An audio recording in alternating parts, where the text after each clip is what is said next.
Election schedule की घोषणा होने के बाद जो व्यस्त गतिविधियां चल रही हैं उसमें 15 दिनों की देरी है, नहीं तो एक दक्षिणी क्लस्टर है ना? केरल, पांडिचेरी और तमिलनाडु एक साथ ही जाते हैं।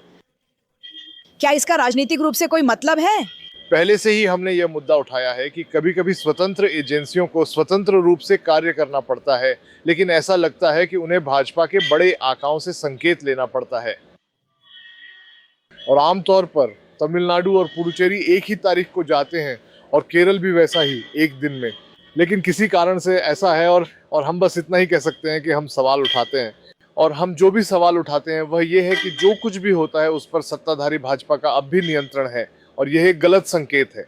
और ये सिर्फ अभी की बात नहीं है, हमने एमपी चुनावों में भी देखा है। चुनावों के इन अलग अलग चरणों का संचालन किए जाने के तुरंत बाद, ताकि प्रधानमंत्री पूरे देश में अपनी यात्रा की योजना बना सकें। और ऐसा होता है कि जब दक्षिणी चरण में इलेक्शन का मामला खत्म हो जाता है और एक कूल ऑफ अवधि होती है, तो प्रधानमंत्री को इलेक्शन आयोग द्वारा किसी धार्मिक समारोह में जाने की विशेष अनुमति दी जाती है। और मौन अवधि में जब कोई माना जाता है कि कोई प्रचार नहीं होता, तो सभी राष्ट्रीय मीडिया के टेलीविजनों को प्रधानमंत्री के व्यक्तिगत प्रार्थना करने या उत्तर भारत या दक्षिण भारत में कुछ कुछ करने को कवर करने के लिए 48 घंटे दिए जाते हैं, ध्यान आकर्षित करने की कोशिश में। ये होता रहा है और हम इसकी निंदा करते रहे हैं, लेकिन अब कुछ विश्लेषकों का मानना है कि इससे एनडीए को मिस्टर को मनाने की कोशिश करने का समय भी मिल सकता है, विजय को उनके गठबंधन में शामिल होने के लिए। क्या यह कुछ ऐसा है जिसके बारे में आप भी चिंतित हैं? देखिए, जब तक मैं तो यही कहूंगा कि हमारे मुख्यमंत्री थिरु एम.के. स्टालिन के गतिशील नेतृत्व में पिछले 5 साल तमिलनाडु के लिए सबसे समृद्ध साल रहे हैं और तमिलनाडु आर्थिक और सामाजिक रूप से विकास कर रहा है और यह देखा जा सकता है।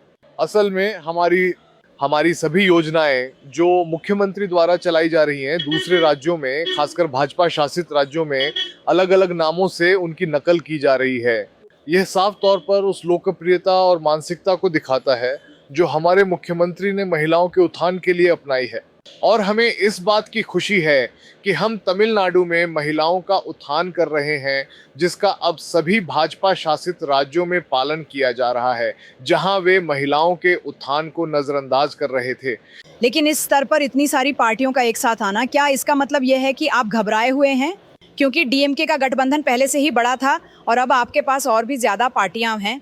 कुल मिलाकर हम सबको लगता है कि हमें द्रविडियन मॉडल को वापस लाना है और इन सभी पार्टियों की विचारधाराएं एक जैसी हैं। ये उसके लिए अच्छा है कि सभी पार्टियां, जैसे साफ सोच वाली पार्टियां, ये सुनिश्चित करने के लिए एक साथ आ रही हैं कि हम द्रविडियन मॉडल को वापस लाएं। तो गठबंधन के भीतर कोई अंतर्विरोध नहीं है, आप यही कहेंगे? बिल्कुल नहीं। ठीक है, बहुत बहुत धन्यवाद। तो निश्चित रूप से कुछ ऐसा है कि डीएमके गठबंधन को विश्वास है कि जिस तरह के गठबंधन के आंकड़े वे बना रहे हैं उसके कारण वे इसे पार कर लेंगे और विन इसे इलेक्शन भी। और वे नहीं मानते कि कोई सत्ता विरोधी लहर है।